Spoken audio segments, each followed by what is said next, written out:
kira-kira apa yang bisa dibantu ini?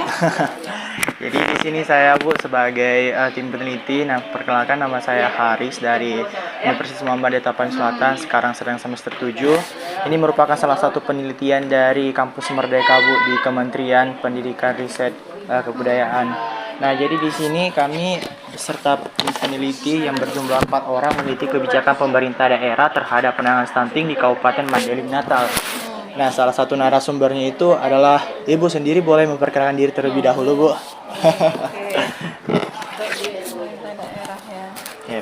Ya, assalamualaikum warahmatullahi wabarakatuh. Waalaikumsalam. Jadi perkenalkan nama saya Sri Wulandari. Saya sebagai technical asistennya Satgas Stunting di Kabupaten Mandailing Natal. Jadi saya menangani penurunan percepatan stunting di Mandailing Natal ini sejak tahun 2023 Sampai sekarang ya, Bu. Jadi terima kasih kepada ini panggilannya Bu Sri aja atau bagaimana, Bu? Terserah aja, kakak aja lah. Oh, kakak aja lah ya. Iya, kayaknya kalau ibu tua kali ya. Waduh, boleh. Jadi Kak Sri, di sini saya ada beberapa pertanyaan nih terkait dengan stunting yang ada di Kabupaten Mandailing Natal. Untuk itu mungkin kakak bisa memberikan penjelasan terkait dengan pertanyaan tersebut. Yang pertama itu menurut kakak kebijakan utama yang telah diterapkan oleh pemerintah daerah Kabupaten di Mandailing Natal itu apa aja yang udah menurunkan stunting Kak ini? Baik, yang pertama sejak sebenarnya isu stunting ini mulai dari 2019 sudah ada kan. Namun sesuai dengan peraturan Presiden nomor 72 tahun 2021 bahwasanya tim percepatan penurunan stunting ini kan melibatkan lintas sektoral dia baik dari kementerian atau lembaga maupun mulai dari provinsi, kabupaten, kecamatan dan desa gitu. Sehingga adalah dibentuk namanya tim percepatan penurunan stunting TPPS gitu. Nah, jadi kita cerita dari 2023 aja karena saya mulai menangani stunting sejak 2023. Jadi yang pertama yang kita perkuat di untuk percepatan penurunan stunting di Kabupaten Mandailing Natal ini kita perbaharui dulu SK timnya.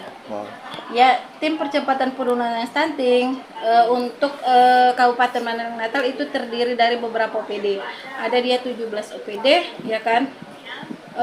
Kemudian dari 17 OPD itu dia ada digolongkan di dalam SK tim TPPS itu ada 4 bidang.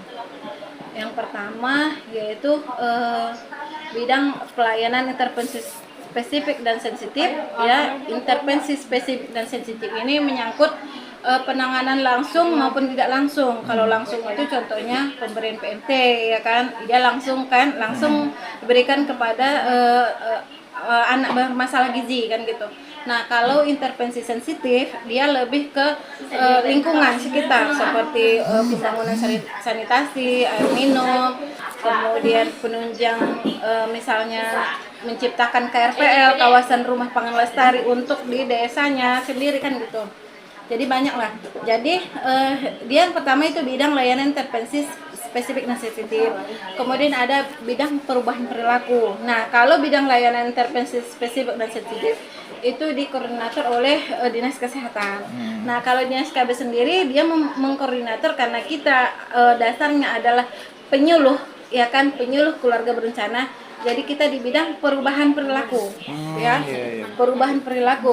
Jadi perubahan perilaku itu mengedukasi masyarakat, ya, untuk berpola hidup bersih dan sehat, sehingga itu menjadi dasar dalam pencegahan dan penanganan stunting, ya.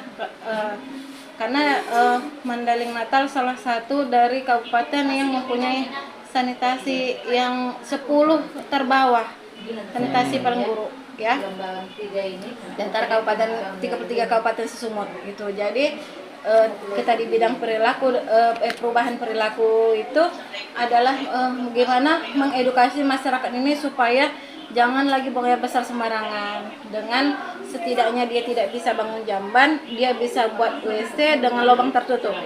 Ya, sehingga tinjanya tidak lagi ke sungai tapi tertutup dia, tertanam itu kan. Kemudian ada bidang data. Ya, bidang data ini jadi data-data misalnya data-data apa saja yang diperlukan kan oleh misalnya OPD nih kan, itu adanya di Bapeda, ya, bidang data, kemudian Minang monitoring dan evaluasi. Nah, monitoring evaluasi ini biasa dipegang oleh Kominfo dan kita juga ada di dalam tim CPPS itu masuk perguruan tinggi, ya. Di sini ada STAIM, ada Akbid juga kan. Nah, jadi itu masuk juga kita bikin tim percepatan penurunan STAIM. Kenapa? Mereka bidang monep data kan, karena kan yang menilai pemerintah itu kan bukan dari dalam. Berarti stakeholdernya banyak ya Bu? Banyak, iya. Itu dulu kita perkuat dulu mengenai regulasinya, ya kan. SK tim TPPS sudah kuat dengan SK tim TPPS, jadi semua OPD itu sudah tahu tupoksinya masing-masing.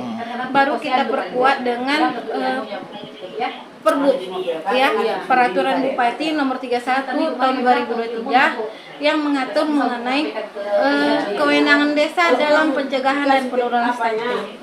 Ya, itu dari 2023 kita udah perbarui. Yang sebelumnya itu di tahun 2019, habis itu tidak pernah lagi diperbarui. Nah, setelah 2023 kita perbarui lagi. Kita perkuat dengan adanya Permendes nomor 7 tahun 2023. Nah, itu dasar kita dalam membuatkan Perbup. Nanti Ibu aku lagi ini. Belum. Ya. Nah, itu dia. Nah, selain dari kita dari program dari internal pemerintah daerah untuk penanganan stunting ini kita nggak bisa hanya dari Pemda saja. Harus kita ambil dari stakeholder kayak ada yang bilang dari luar. Nah, timbullah gagasan untuk membuat Bapak Asuh Anak Stunting. Oh iya. Ya. Kemarin memang ada sih Bu temuan yang seperti itu kan, Bapak Asuh dan dompet dua pakanannya. Iya, kalau kita masih Bapak Asuh dan Bunda Asuh Anak Stunting. Jadi pengertian Bapak Asuh dan Bunda Asuh Anak Stunting ini setiap individu berhak menjadi Bapak Asuh dan Ibu Asuh Anak Stunting yang berkomitmen untuk penurunan stunting di wilayahnya masing-masing. Ya, itu diperkuat dengan surat edaran Bupati. Itu orang-orangnya terpilih atau bagaimana Kak? Kalau dari itu suratnya dari OPD ada. Kalau dari OPD kita fokuskan dari kepala OPD dan golongan 2 dan 3 itu dia, ya. Berarti itu masih dari orang dinasnya juga gitu. Iya, tapi kalau di luar kita itu dia kita ambil dari pengertian dari Bapak dan Bunda Asuh ini adalah komitmen individu kan dalam menurunkan angka stunting di wilayah masing-masing. Jadi boleh siapa saja nih jadi Bapak Asuh. Cuman kalau dari Pemda sendiri kita ada buat rekening Bapak Asuh namanya, dan itu kita melalui rekening Bank Sumut. Jadi Itu, setiap bulan itu yang kelola siapa Bu yang rekening tersebut? Kebetulan dinas KB sebagai pengelola, dan itu disahkan sama SK Bupati, ya. Ya, karena kita sekretariatnya tim percepatan penurunan stunting, ya. Kita juga yang megang untuk pemungutan untuk dana BAS ini gitu. Jadi setiap bulan nih nanti OPD transfer ke rekening. Jadi nggak main pungut. Oh iya. Jadi kita nanti lihat dari tiap bulan rekening koran. Gitu ya. Terus kalau yang untuk misalnya kan Bu ada yang dari dana lain yang masuk dari misalnya lembaga swasta, itu juga masuk ke rekeningnya di Bapak Asuh ini atau bagaimana? Jadi, kalau untuk swasta pihak lain lah di luar Pemda itu kita bebaskan. Mereka mau kasih bantuan dalam bentuk uang, cash atau dalam bentuk sembako, ya, seperti telur kan atau susu boleh. Jadi yang penting karena kita masih pelopor dari tahun lalu kan mempelopori BAS itu, yang penting dia mau mau berkontribusi untuk jadi Bapak atau Bunda Asuh gitu. Terserah dia mau kasih apa, entah mau kasih telur. Karena kalau ke kecamatan juga kita sosialisasinya sedekah satu telur satu desa gitu. Ya. Terus Bu, kalau implementasi kebijakan penurunan stunting ini di tingkat lapangan, menurut Ibu tantangan yang bisa dihadapi orang Ibu apa aja Bu misalnya? Pola pikir. Sebenarnya mindset masyarakat itu mungkin sekarang masih jadi PR kita, ya. Jadi stunting ini timbul trennya bukan karena kemiskinan, tidak. gitu juga tapi ya? tapi dari tingkat pendidikannya si orang tua makanya saya bilang sampai sekarang kita masih susah dalam merubah mindsetnya orang Madinah ini gitu kan. Maksudnya gini, kalau kita dulu kecil dikasih makan daun ubi tumbuh aja pun tiap hari kita nggak stunting kan.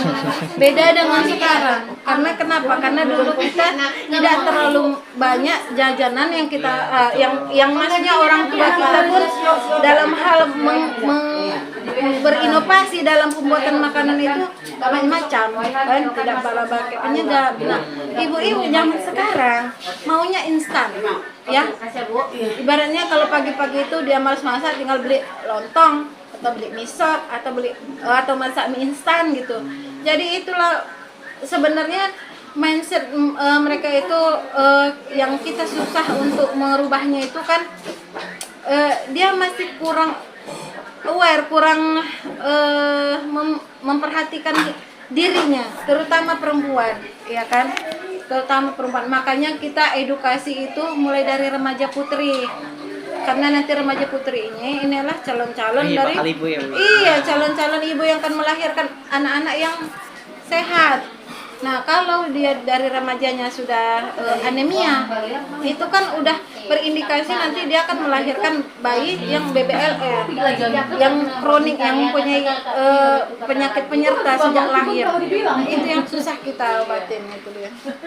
Terus dari tantangan dan masalah yang dihadapi oleh pemerintah daerah, Bu, gimana sih cara efektivitas atau evaluasi dari kebijakan penurunan stunting ini yang telah dijalankan? Evaluasinya bagaimana itu biasanya? Biasanya kita ada buat itu laporan capaian TPPS itu. Oh, kayak monitoring juga, Bu? Iya, laporan capaian TPPS ini kan per semester ya. Jadi 1 tahun itu ada 2 semester.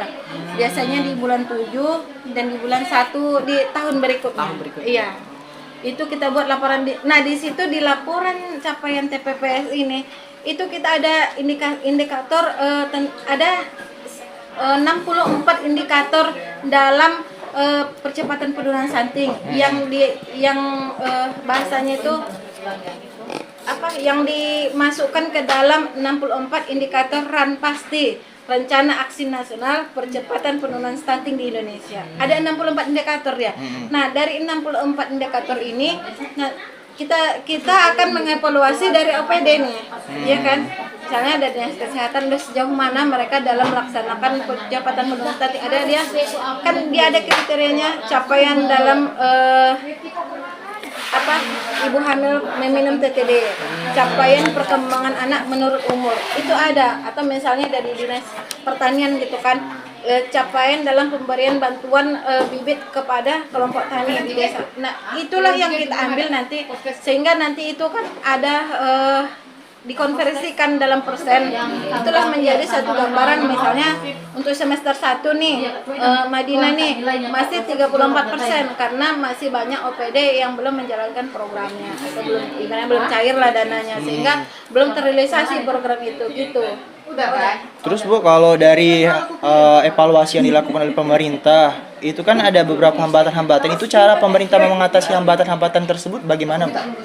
Kalau selama ini kita mengatasi hambatan itu kan kita ada namanya rapat koordinasi TPPS ya.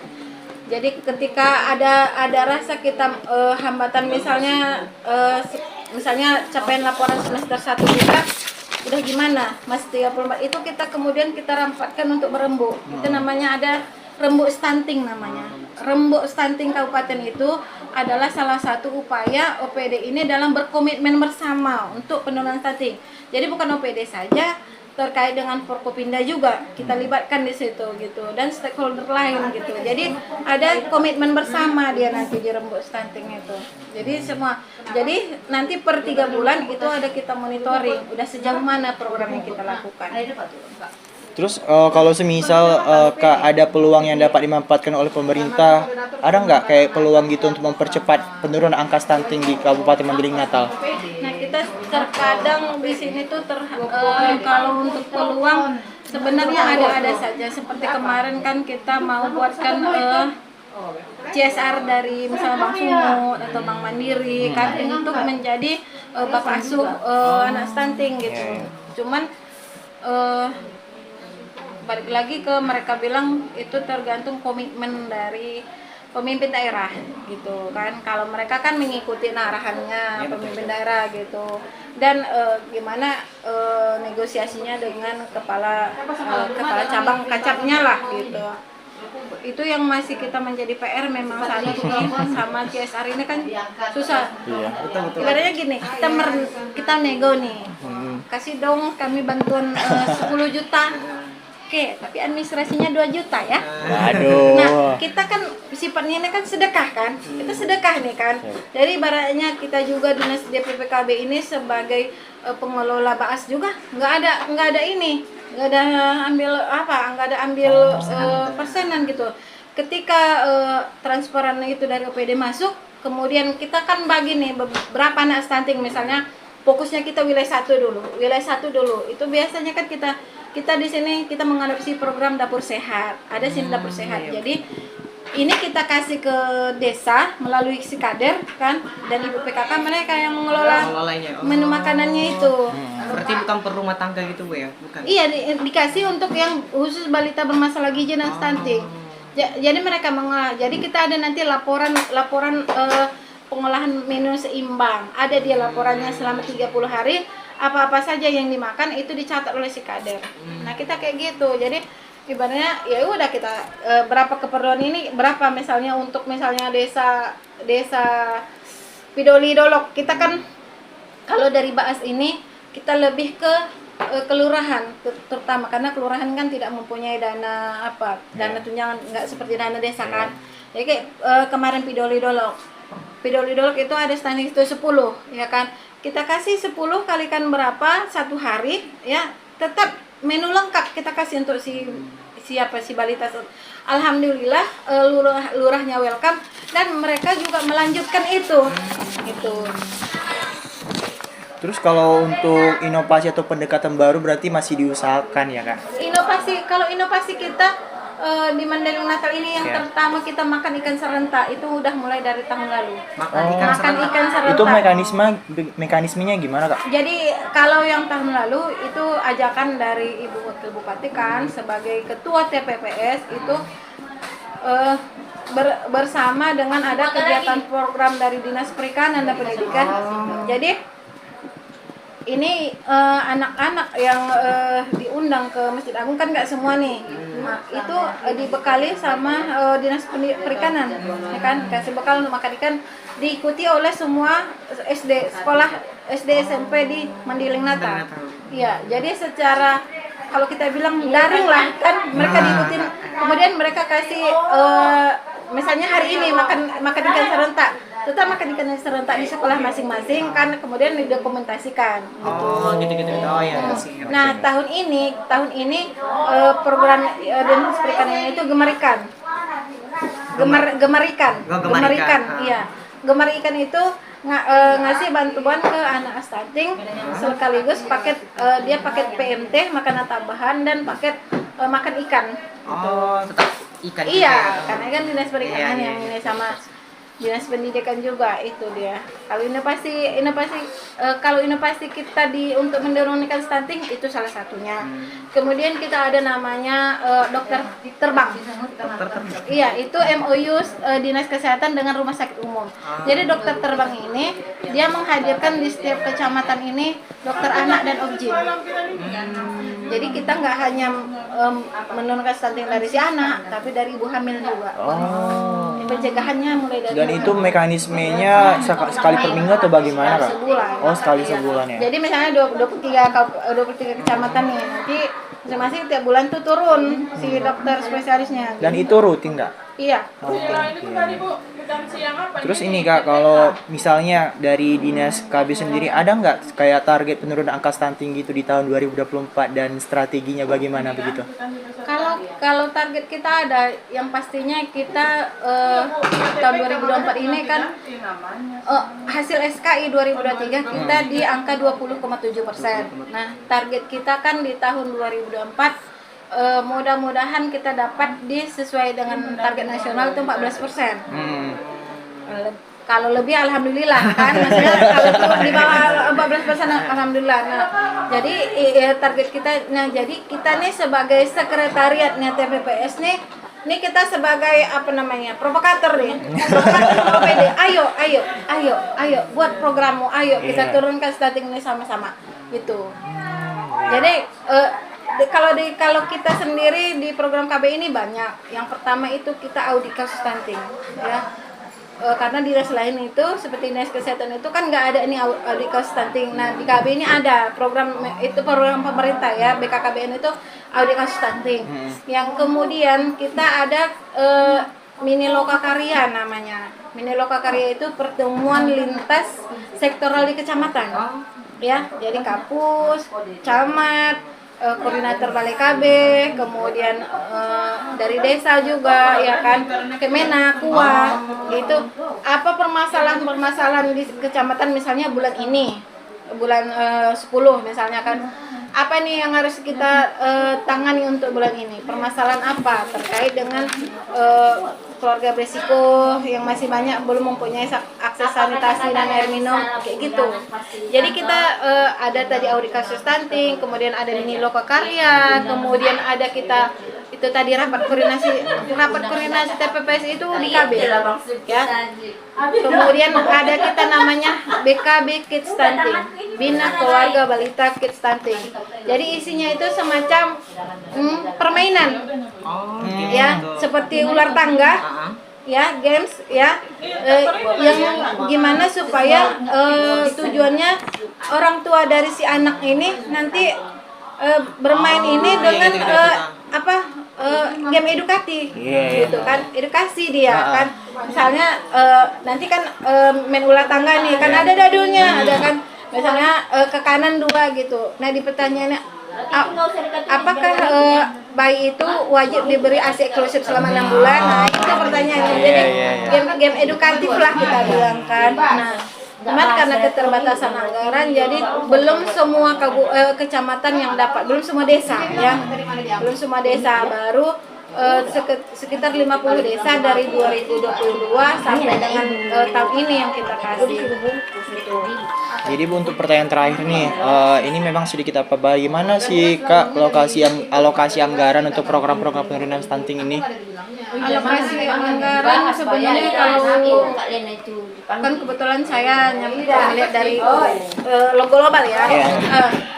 Dari tahun 2003 ke 2024 udah meningkat baik. Iya, udah meningkat baik.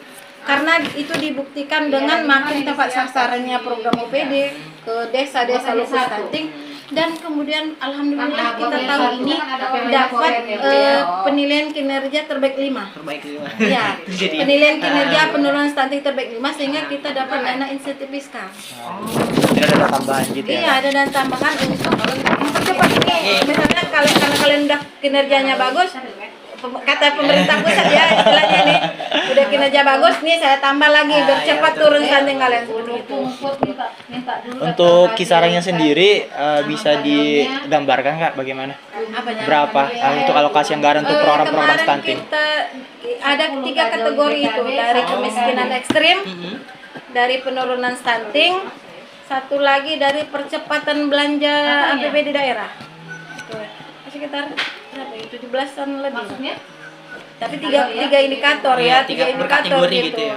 Kinerja stunting, kemudian percepatan penyerapan APBD, ya kan, belanja APBD, sama kemiskinan ekstrim. Jadi alhamdulillah Madinah ini kolaborasinya udah semakin baik. Iya, itu yang dilihat oleh pemerintah pusat. Makanya kan. dikasih bonus. Iya, karena gini juga, kita kerja ini kan ada aplikasi. Kalau untuk stunting namanya Webbangda. Webbangda itu yang ngelola Kemendagri. Kalau di dinas kesehatan ada aplikasi EPPGBM namanya. Kalau di ada P3KE kan, kalau di kemiskinan ekstrim. Jadi kita kerja, kalau nggak kita upload di aplikasi, nol kan. Nah itu dia. Jadi masing-masing kita ini kolaborasi, saling mengingatkan. Saya kan, ketika saya ibaratnya kayak gitulah, saya bilang tadi provokator kan. Ketika ada OPD nih udah kerja nih, tapi belum diinput ke aplikasi, ayo gitu. Alhamdulillah kerjasama yang baik lah itu intinya. Untuk saat ini itu saja sih Kak yang untuk pertanyaan wawancaranya. Mohon maaf tadi nama asli Kakak siapa ya? Sri Wulanduri. Sri Wulanduri, gelarnya SE. Ya. Teknisi apa tadi? Technical assistant. Technical Assistant. Satgas stunting. Satgas Stunting. Nilai juga dong Tapsel. Itu kan Makanya itu kan paling tinggi itu tahun iya, semalam itu apa makanya itu. penelitian ini kan kemarin tuh disenggol pemerintah juga kan Kak. Maksudnya itu kenapa di Madinah turunnya itu begitu cepat gitu. Nah, jadinya itu kami meneliti di sini mau buat kebijakan juga di sana masalahnya. Di sana lebih banyak lagi. Di sana mereka turun 23, sekian persen kalau apa, tapi kayaknya nggak tahu lah kan kebijakan daerah kan masing-masing beda ya. Kalau kita itulah yang kita buat di sini. Jadi intinya kalau kami di sini ada kolaborasi lintas sepeda nih, udah kolaborasi dengan baik, itulah yang menyebabkan turunnya angka stunting di Madinah. Gitu. Tadi gelar Kakak apa Kak? SE. SE ya. Ekonomi. Kirain tadi apa namanya kesehatan gitu ya kan? Banyak ya. Waduh.